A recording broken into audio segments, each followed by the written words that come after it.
Some words are like shards of glass that embed themselves in your spirit. And what are you going to do about it, old man? That's what my son-in-law asked me that afternoon. He said it with a contemptuous smirk, his arms folded as if I were some nuisance he could swat away. He said it right after I'd confronted him about the dark marks I'd seen on my daughter's arms. I didn't give him a verbal answer. Instead, I pulled out my phone, took his picture, and sent it to a number. Within the hour, his entire world had been upended, and so had mine. My name is Arthur Collins. I'm 58 years old, and for more than 30 years, I was a records manager in the district attorney's office in Chicago.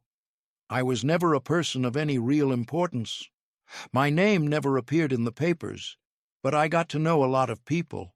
I learned how things truly worked, and I held on to a lot of contacts. Contacts I prayed I would never have to call upon.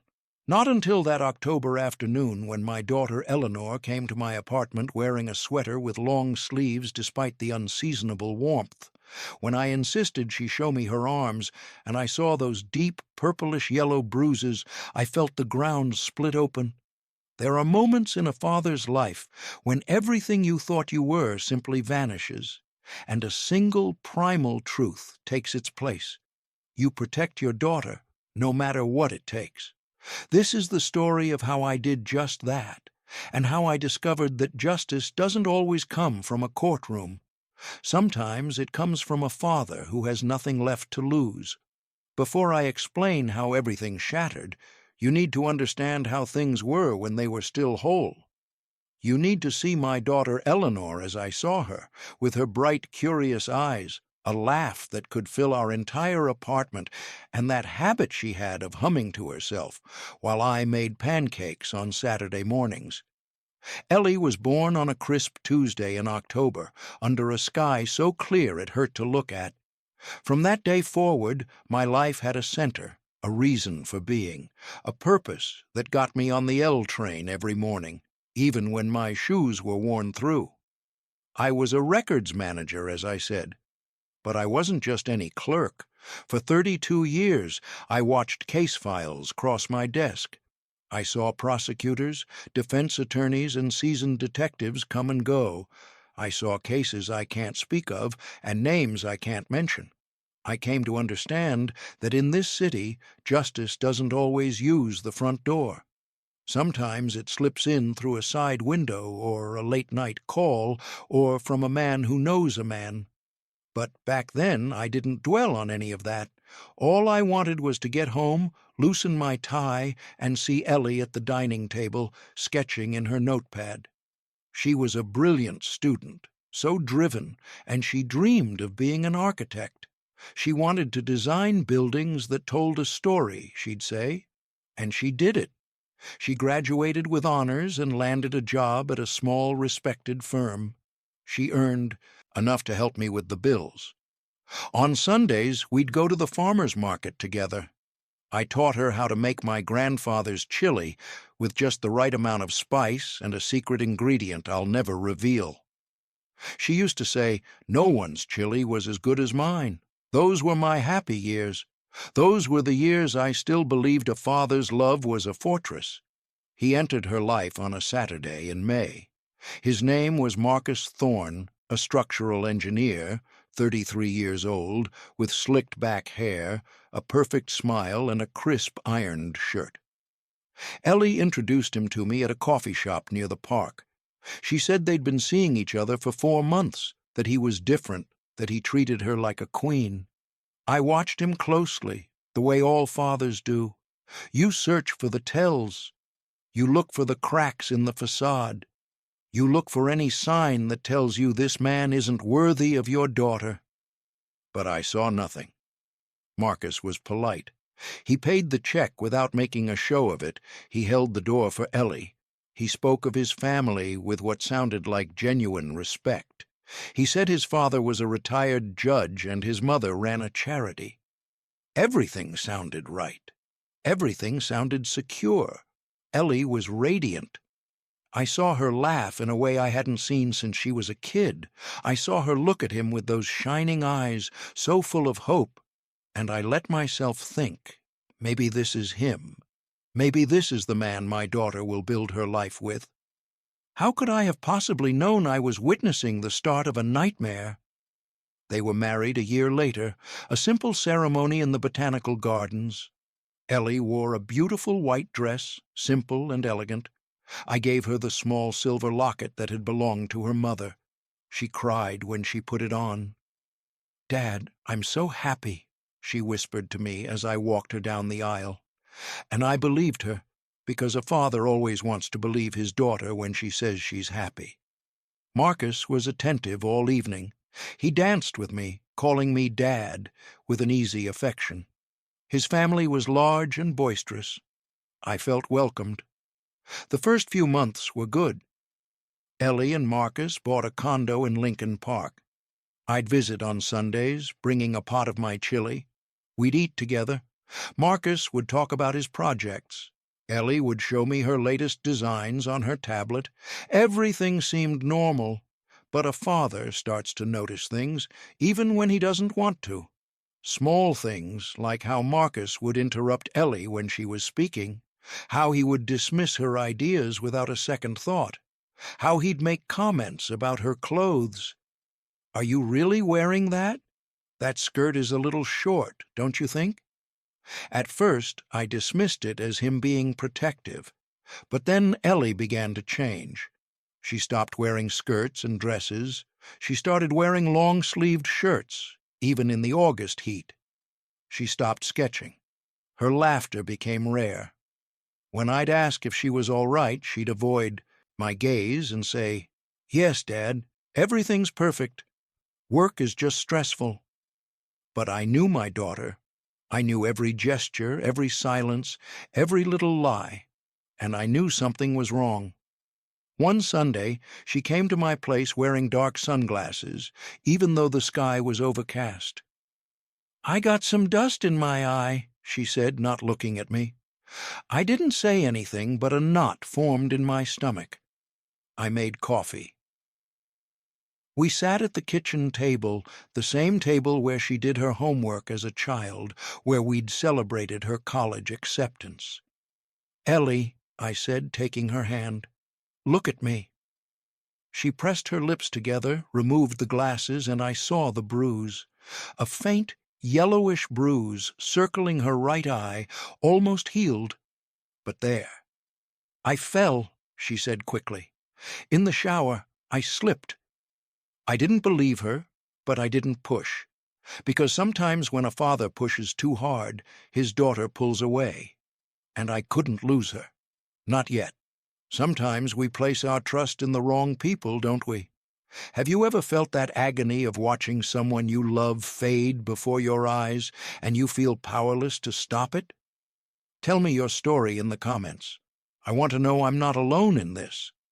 Because what came next was worse than anything I could have imagined, and I would be forced to make a choice that would change us all. Fractures don't happen suddenly. They creep in like a hairline crack in a foundation that goes unnoticed until the entire structure gives way. That's how it was with Ellie. After that Sunday with the bruised eye, 3 weeks passed without me seeing her. 3 long, heavy weeks filled with sleepless nights. I would call and she'd answer, sounding rushed. "I'm busy, Dad. I'll call you later." But she never did. I'd text her, "How are you, sweetheart? Want me to bring over some chili?" She'd reply with a thumbs-up emoji. "Thanks, Dad. Another time." But I knew in my gut something was terribly wrong. It was a Tuesday in December when I saw her again. I'd left the DA's office early. I had a doctor's appointment, but I canceled it. A paternal instinct was pulling me toward Lincoln Park, toward that condo where my daughter lived with a man who felt more like a stranger with each passing day. I buzzed the apartment. Once, twice. No answer. I buzzed again, holding the button down. Finally I heard movement. The door opened a few inches, and there was Ellie, her hair in a messy bun, wearing a gray sweatshirt that was 3 sizes too big, her eyes puffy. "Dad," she said, not opening the door fully.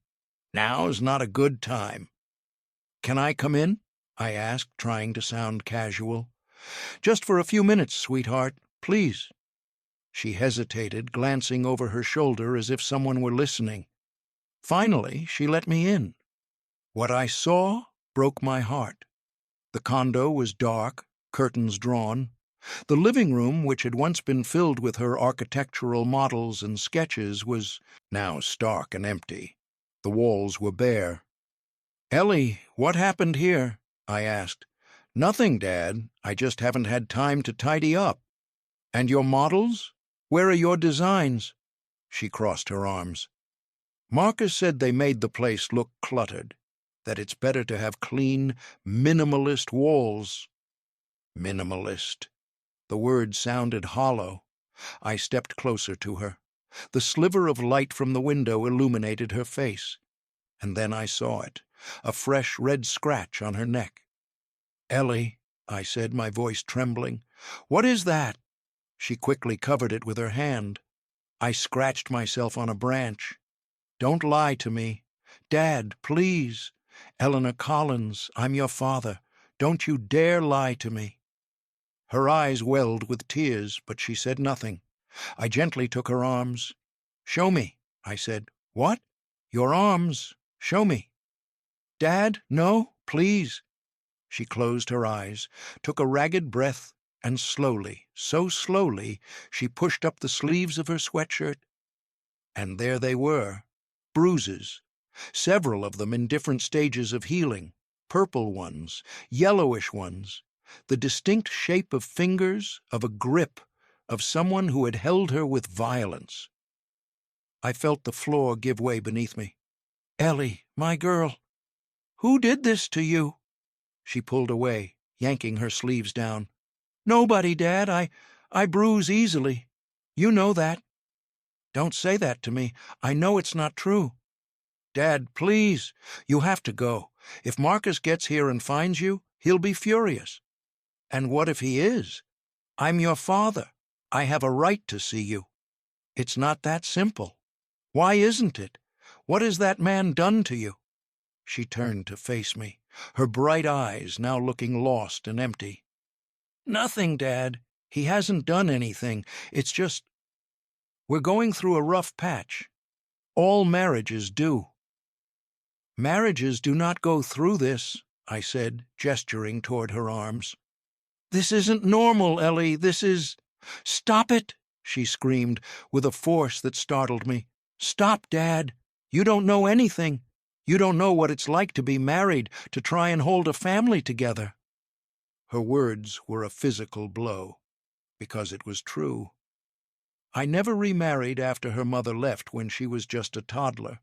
I'd raised her alone on a clerk's salary, but no one had ever laid a hand on me, and I had sworn no man would ever lay a hand on my daughter. "Ellie," I said, my voice cracking, "you don't deserve this." She sank onto the sofa, buried her face in her hands, and began to weep.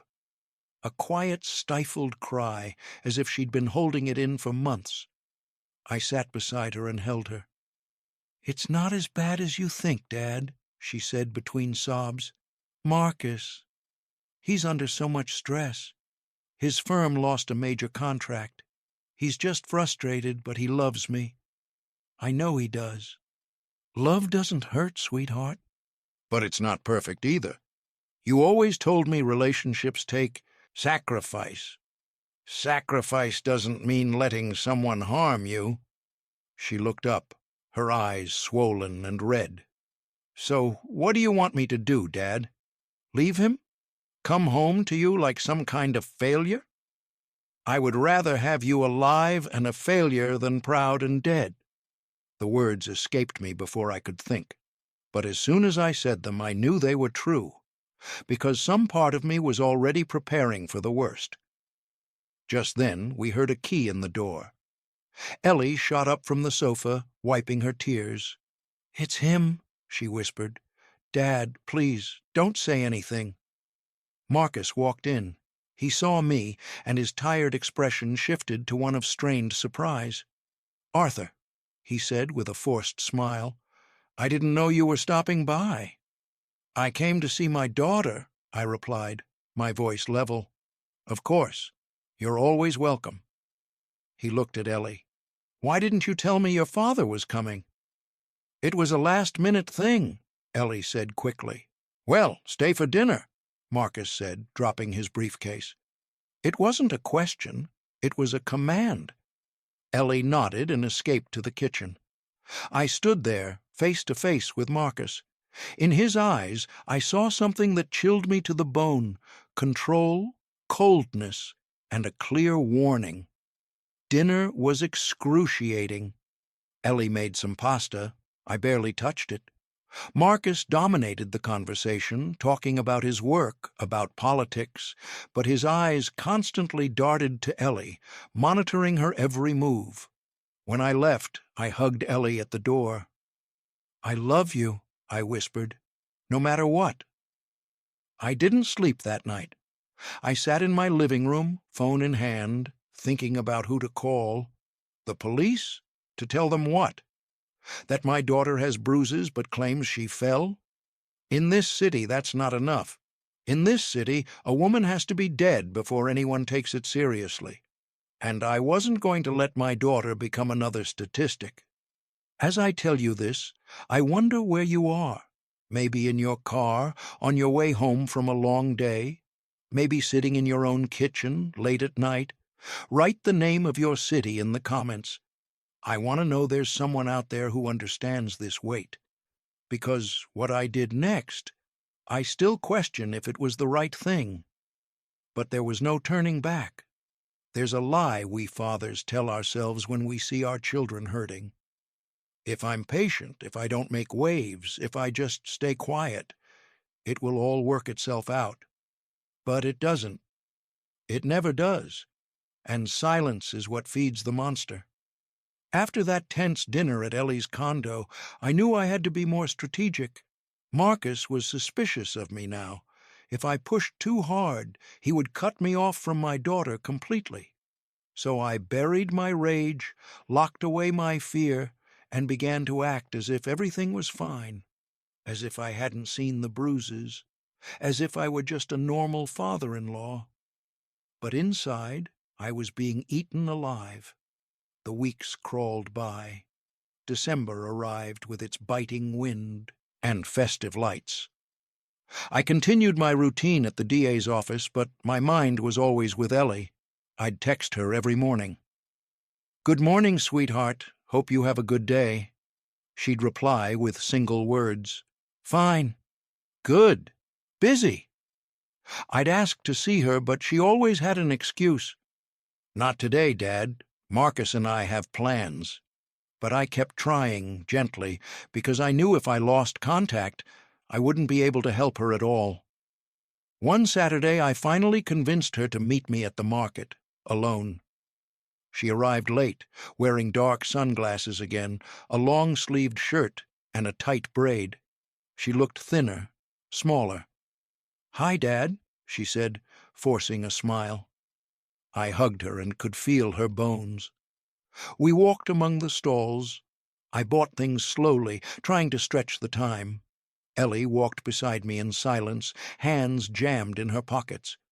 "How's work?" I asked. "Fine." "Still designing?" "Not as much. More corporate stuff now. It pays the bills." It was as if her dream of designing beautiful buildings had just vanished. We passed a flower stand. Ellie stopped and touched the petal of a yellow rose. "Remember how you used to buy me a yellow rose every time I got an A on my report card?" she said quietly. "Of course I do. You said yellow was the color of joy." She let go of the rose and took off her glasses. Her eyes were puffy, with dark circles underneath. "I don't feel very joyful anymore, Dad," she whispered. Those words were a knife in my gut. We found a bench and sat down. "Ellie," I said softly, "talk to me."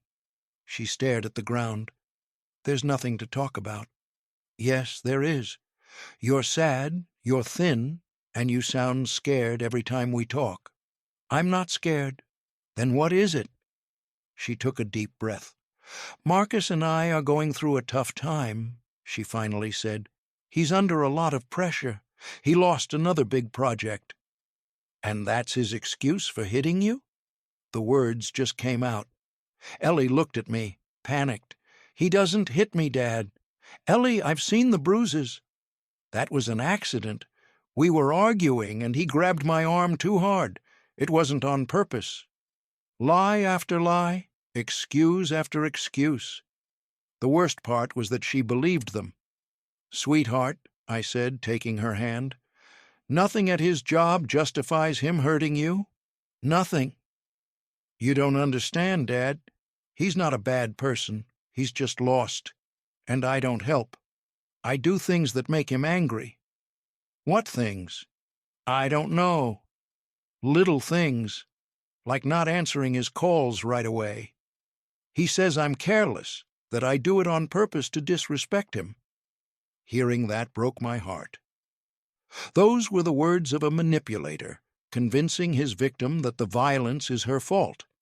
Ellie, that is not true. None of this is your fault. But what if it is? She said, tears welling in her eyes. What if I'm the one who needs to change? Eleanor Collins, look at me. She looked up. You are a brilliant, talented, wonderful woman. You do not deserve to be treated like you are anything less. Her lips trembled. But I love him, Dad, she whispered. In spite of everything, I love him. And that was the most painful truth of all. She loved him, and that's why she stayed. Just as we were leaving the market, her phone rang. Her face tensed. It's Marcus. I have to go. He's picking me up. I saw his black SUV pull up. She gave me a quick kiss on the cheek and was gone. Marcus didn't even look at me as he sped away. I stood on that sidewalk, feeling a helplessness I had never known. The days that followed were hell. Ellie stopped answering my calls altogether. She eventually told me they were going to Florida for the holidays with his family. I spent Christmas alone. On New Year's Eve, I got a text. Happy New Year, Dad. I love you. I replied immediately, asking when I could see her. No answer. In that moment I understood. I couldn't save her if she didn't want to be saved, but I wasn't going to stand by and do nothing. Not anymore. I went back to work after the holiday. I sat at my desk, surrounded by decades of files, and I started to think. I remembered all the names I'd filed, all the numbers I'd saved, detectives, prosecutors, people who owed me favors. I still had hope that Ellie would find the strength to leave on her own. I still believed a father's love would be enough. How wrong I was. Have you ever had to bite your tongue so you wouldn't lose someone you love? It's a unique kind of pain, losing them while they're still alive, just a few miles away. Tell me in the comments if you've ever felt that. I need to know I'm not crazy, because what I saw next forced me to make the hardest decision of my life. There are things a father just knows. You feel it in the air, in the silence. And I knew something terrible was about to happen. January passed like a stone on my chest. Ellie's texts were just emojis now, as if she no longer had the words. One Monday in February, I got a call from an unknown number. I answered. Dad. It was Ellie, her voice a broken whisper. Sweetheart, what's wrong? I just needed to hear your voice. Where are you? Are you okay? I'm at work, in the bathroom. Marcus doesn't know I'm calling. My heart seized. Why can't he know? Because he gets angry when I talk to you. He says you put ideas in my head. My love, you have to get out of there. I can't, Dad. He checks my phone. He deletes your messages. I have to go. The call ended. He was monitoring her phone. This wasn't a marriage anymore. It was a prison. I couldn't just storm over there. He'd find a way to isolate her completely. I had to be smarter. I needed proof. The next day, I did something I never thought I'd do. I asked for a favor. His name was Frank Rizzo, a detective I'd known for 25 years. He'd been to Ellie's graduation. He was one of the few truly good men I knew. I found him in the cafeteria. "Frank," I said, sitting down, "I need your help." I told him everything. He listened, his brow furrowed. "Arthur, without a formal complaint from her, there's not much we can do." "I know, but I need to know more about him. Marcus Thorne. Does he have a record?" "You want me to run an unofficial check on your son-in-law?" "Please, Frank, it's my daughter." He saw the desperation in my eyes. "Give me his full name and date of birth," he said. "I'll see what I can find." 3 endless days passed. On Thursday, Frank found me in the parking lot. "Marcus Thorne has no criminal record," he said, lighting a cigarette. My heart sank. "But," he continued, "I made some calls, spoke to a guy in the Brooklyn DA's office. 4 years ago, a woman named Samantha Reed filed a domestic violence complaint against him. She presented photos, medical reports. 2 weeks later, she withdrew the complaint, said it was all a misunderstanding. Do you believe her?" Frank looked at me with sad, tired eyes. "No, I've seen this 100 times. The abuser pressures them and they back down." That information confirmed my worst fears. Marcus wasn't just a man with a temper. He was an experienced predator, and Ellie was his new target. 2 weeks later, on a Saturday, I was at the grocery store when I saw them. Marcus was pushing the cart, and Ellie walked beside him like a ghost, head down. I hid behind a display and watched. I heard Marcus berate her for picking the wrong brand of coffee. "You never think, Eleanor. That's your problem." She just mumbled, "Sorry." I had to clench my fists to stop myself from running over there and knocking him to the ground. I left without buying a thing. I went home and cried. The next day, I decided I was going to see her, unannounced. I arrived at their condo on a Sunday afternoon. I rang the bell. No answer. I rang again, insisting. Finally, the door opened, and what I saw shattered me into a million pieces. It was Ellie. Her face was swollen, her eyes red, her lips split and bleeding. Fresh. "Dad," she whispered. I didn't say a word. I just pulled her into my arms. She collapsed against me, sobbing. "I can't do this anymore, Dad. I just can't." "I know, sweetheart. I know." I led her inside and got some ice for her lip. "Where is he?" "He went out. He'll be back soon." "Eleanor, you have to leave. Now. With me." She shook her head. "I can't. If I leave, he'll find me. And it will be worse." She was right. Restraining orders are just paper. Abusers always find a way. But I wasn't giving up. I stayed with her until we heard his SUV pull up. Ellie panicked. "You have to go, Dad. Please." I didn't want to leave her, but I saw the terror in her eyes and knew she would pay the price if I stayed. I left just as Marcus was getting out of his vehicle. He saw me and scowled. "Arthur, what are you doing here?" "I came to see my daughter. Is that a problem?" "No problem. But next time, call first." I didn't reply. As I drove home, I made a decision. I wasn't going to wait anymore. I was going to do what had to be done, no matter the cost. Have you ever discovered something terrible about someone you love and felt helpless? You sense the danger, but no one else sees it. They tell you you're overreacting until the inevitable happens. Tell me if you've lived through that. I need to know you understand this fear. Because what happened next was the final straw. There are moments that change you forever. Moments when you have to decide if you're someone who stands by or someone who acts. It was a Wednesday in March when my world finally broke. I left work early. I couldn't stop seeing Ellie's split lip, her empty eyes. I drove to their condo. I rang the bell. Nothing. I was about to leave when I heard a thud from inside, then a muffled cry. "Ellie!" I pounded on the door. "Eleanor, open up! It's me!"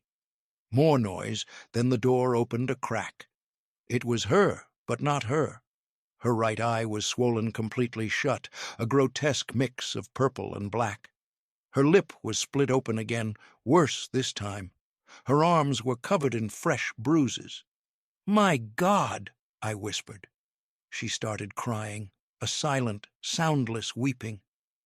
"Dad, I didn't want you to see me like this." I pushed the door open and took her in my arms. "What did that bastard do to you?"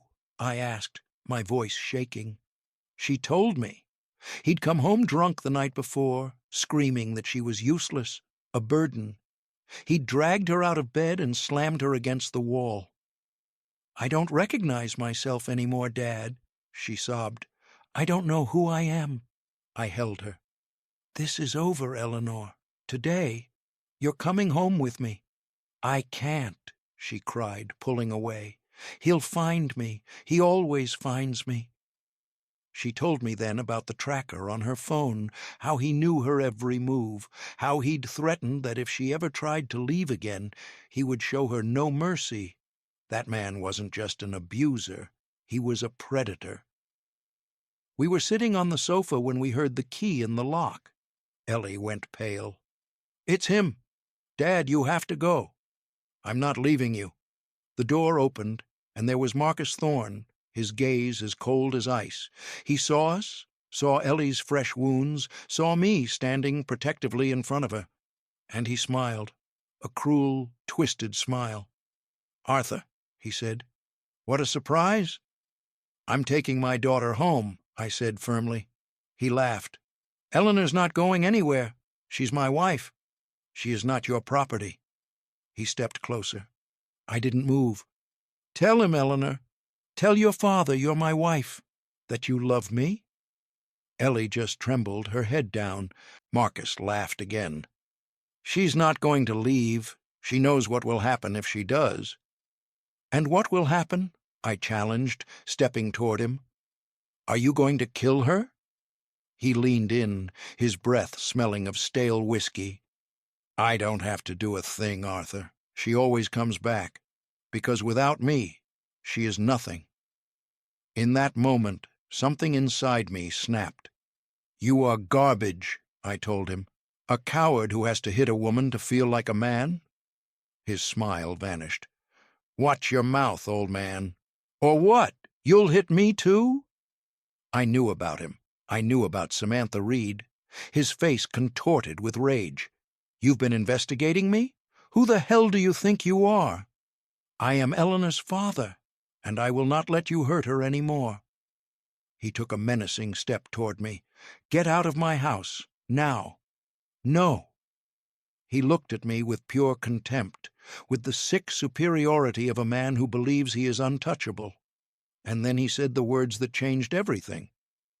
"And what are you going to do about it, old man?" He said it with a smirk, as if I were an insect. "Call the police? You know they won't listen to you. Eleanor will just say it was an accident, like always." He glanced at Ellie. "Right, honey?" I didn't answer him with words. I pulled my cell phone from my pocket. "What are you doing?" he sneered. I opened the camera. I raised the phone and took a picture of him, standing there with his arrogant smile. Click! He laughed. "A photo? Seriously? Is that your best shot?" I said nothing. I opened my contacts and found a number I had saved years ago, a number belonging to someone who owed me a very big favor. I attached the photo. I typed the address. I typed the name, Marcus Thorne, and I sent the message. He stopped laughing when he saw the look on my face. The fear was gone. There was only certainty. "It's done," I told him. "What's done?" I didn't answer. I took Ellie's hand. I looked at my watch. It was 4:23 p.m. "In 30 minutes," I told him. "You'll understand." The next 30 minutes were the longest of my life. At 4:52 p.m. we heard them. Heavy footsteps in the hall, a loud, authoritative knock on the door. "Police! Open up!" Marcus's face went from arrogant to confused to terrified. "What did you do?" he stammered. "What I had to do." They knocked again, harder. Marcus opened the door, and 4 detectives walked in. One of them was Frank Rizzo. "Marcus Thorne," Frank said, his voice official. "You have a warrant for your arrest for suspicion of aggravated domestic violence." "What? This is a mistake." "This is her fault," Marcus screamed, pointing at me. "She set me up." Frank looked at him coldly. "Are you coming the easy way or the hard way?" They took him away in handcuffs. As he was let out, he finally understood. He had underestimated the old records clerk. He had underestimated a father's love. When they were gone, Ellie collapsed into my arms, finally safe. Frank paused at the door, looked at me, and gave a slight nod. He understood. He knew that sometimes justice doesn't come from the courts. It comes from a father with nothing left to lose. I still ask myself if I did the right thing. And you, what would you have done? There are victories that taste like ash. When the officers led Marcus away, the condo fell into a heavy silence. Ellie was still in my arms, trembling. "Dad," she whispered, "what did you do? Who did you send that picture to?" I took a deep breath. "I had contacts," I told her, "people who owed me favors. The truth was, after 30 years, I knew people who operated in the shadows, who solved problems when the system failed. I had sent that photo to a special prosecutor, a man whose career I had once saved from a fatal mistake. He owed me, and I had just called in the debt." "What I did might have consequences," I told her. "But right now, Marcus is in custody, and that gives us time." She looked around the condo, at the life a man had tried to erase. "I can't stay here," she whispered. We packed a single suitcase with the essentials, her clothes, her laptop, a few old photographs. We left everything else behind. As we were leaving, she stopped in front of a mirror and touched her swollen face. "I don't know who this woman is," she said. I stood behind her, my hands on her shoulders. "She's a woman who survived, and that's all that matters." We drove back to my apartment. I made her take a hot shower while I made some soup. That night, she slept in her childhood bedroom. I stayed awake, my phone on the table.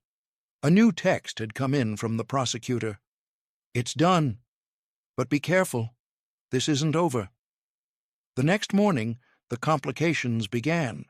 Frank was waiting for me at the office. "Arthur, do you know what you've gotten into?" he said, pulling me into an empty room. "Marcus Thorne has connections. His father is a retired judge. They're already putting pressure on us to release him, saying there's not enough evidence. But Ellie has bruises. That's evidence. She needs to file a formal complaint and testify, and she needs to do it fast." I went home and found Ellie on the sofa, wrapped in a blanket. I told her she needed to file a complaint. Her face fell. "A complaint? Dad, I can't. I can't go in there and tell strangers everything he did to me. They'll judge me. They'll ask why I stayed." "I'll be right there with you," I promised. "You won't be alone." She finally agreed. We went to the station that afternoon. A young, compassionate detective named Sofia Rodriguez took her statement. Ellie began to speak, and I heard details she had never told me. The first time he pushed her, 6 months after the wedding. The constant insults. The time he locked her in the bathroom for hours. The time he smashed her laptop. As she spoke, I wept. When we finished, it was dark. "What happens now?" Ellie asked. "He'll be formally charged," Detective Rodriguez said. He might get bail with a restraining order. How long will this take? Months, maybe years. We left the station exhausted. The next day, I got a call from Marcus's father. "My son is in jail because of you," he snarled. "Your son is in jail because he beat my daughter," I retorted. "My family has resources," he threatened. "We will clear my son's name, and then we will sue you for everything you have." The following days were hell. His family called and texted constantly. His mother claimed I was a bad father for turning Ellie against her loving husband. His siblings found me on social media, calling me a liar. Ellie got messages from their mutual friends, accusing her of being ungrateful, of ruining his life. She started to doubt herself. "Dad, what if they're right?" she cried one night. "What if I ruined everything?" I held her. "Eleanor, that man hit you. That is not love. That was never love." A week later, we got the news. Marcus had been released on bail with a restraining order. We both knew that piece of paper wouldn't stop him. Men like Marcus always come back. And when he did, I had to be ready. Have you ever had to defend a decision you knew was right, while everyone told you it was wrong? You're not just fighting the abuser, you're fighting his entire world. Tell me if you've been there, because I need to know someone understands. Because what came next was worse than I ever imagined. There are nights when fear is a physical presence, so heavy it's hard to breathe. 2 weeks passed after Marcus was released on bail. He didn't appear, not directly. Instead, flowers started arriving at my apartment, addressed to Ellie, with unsigned cards that said, "With love." Then came the messages through other people. A cousin of Marcus's texted Ellie, "He misses you, he's sorry." Every message was a violation, a reminder that he was still out there, watching. Ellie began to fade again. "Dad, I can't live like this," she told me one night, "always waiting for him to appear." Her words broke my heart. Abuse teaches you to prefer the hell you know over the freedom you don't. I realized I had saved her from the man, but not from the fear. And fear was its own kind of prison. The next day I went to a quiet church near my apartment. I'm not a religious man, but I needed a place to think. As I left, I ran into an old nun who had taught Ellie's catechism class years ago.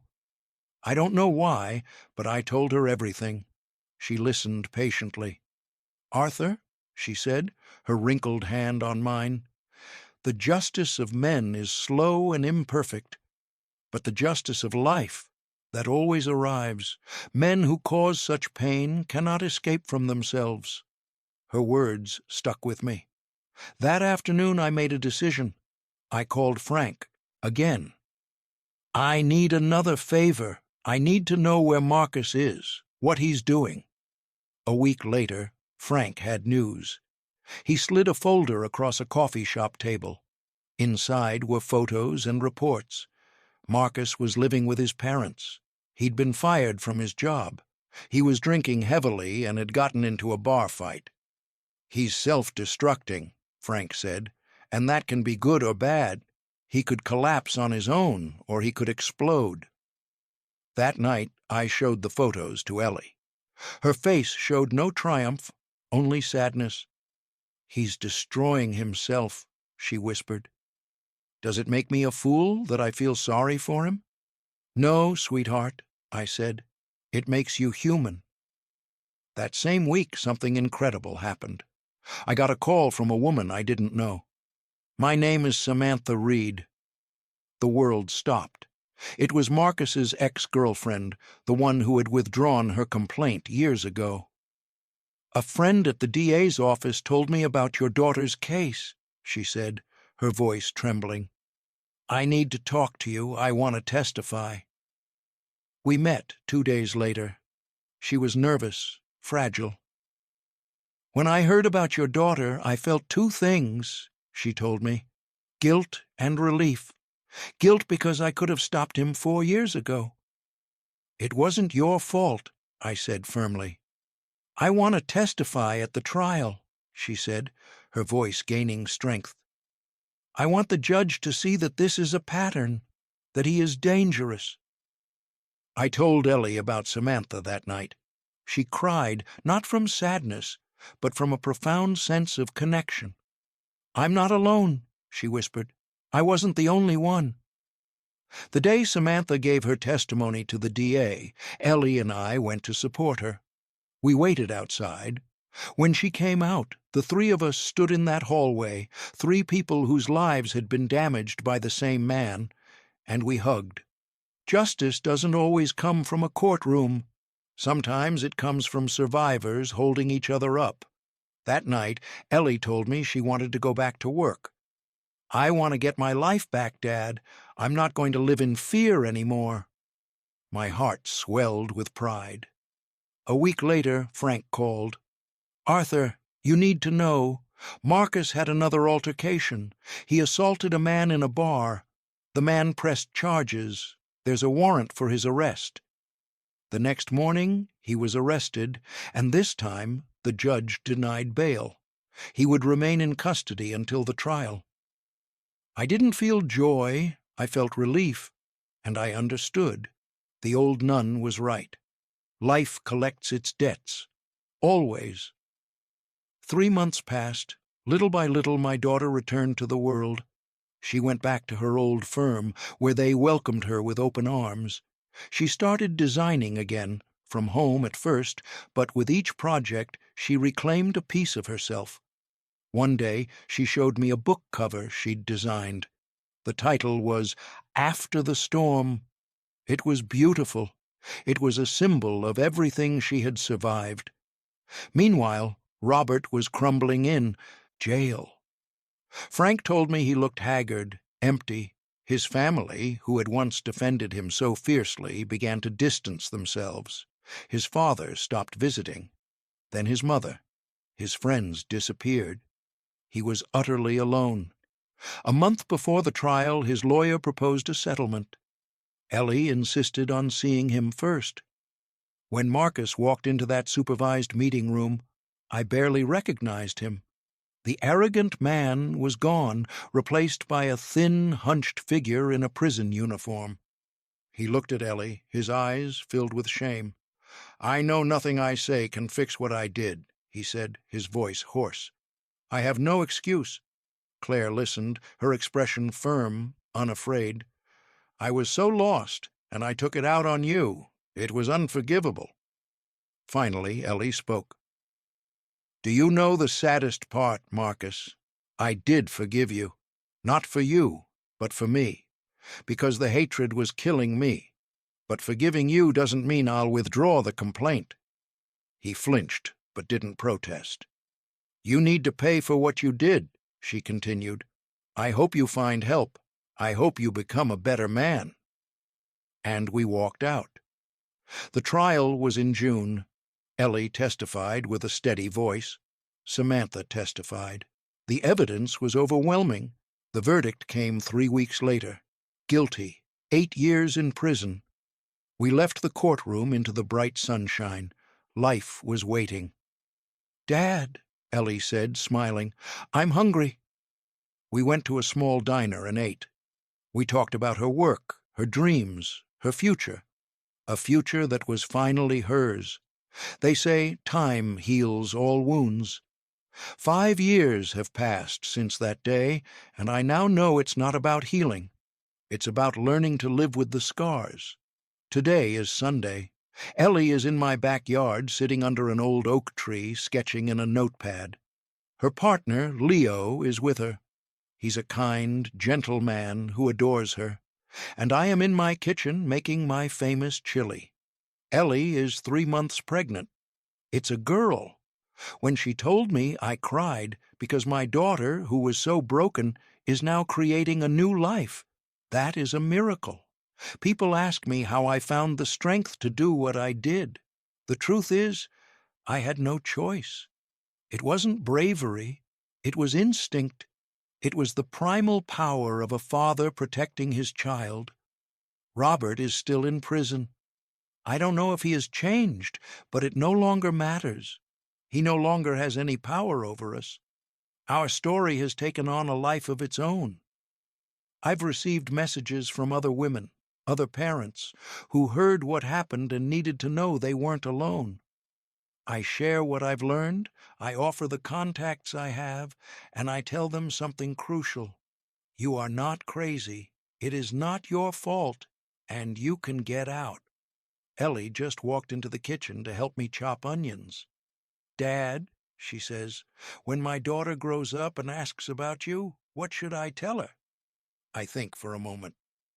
Tell her that her grandfather wasn't perfect, but when he had to choose between staying quiet and protecting you, he chose to protect you, always. She smiles and hugs me. I'll tell her that, and I'll tell her that because of you, she will grow up knowing what true love is and what it is not. This is true justice, not a man in a cell, but this. My daughter, alive and happy, creating a family, building a future. That is the victory. That is the only revenge that matters. To live well, to love well, and to be happy. If you are listening to this and you see your own life in my words, please know this. You are not alone. Seek help. Trust your instinct, because the life that waits for you on the other side of fear is beautiful. It is free, and it is yours. Life always collects its debts. You don't need to seek revenge. You just need to protect yourself, love yourself, and trust that the universe will deliver justice. Because it always does. Always.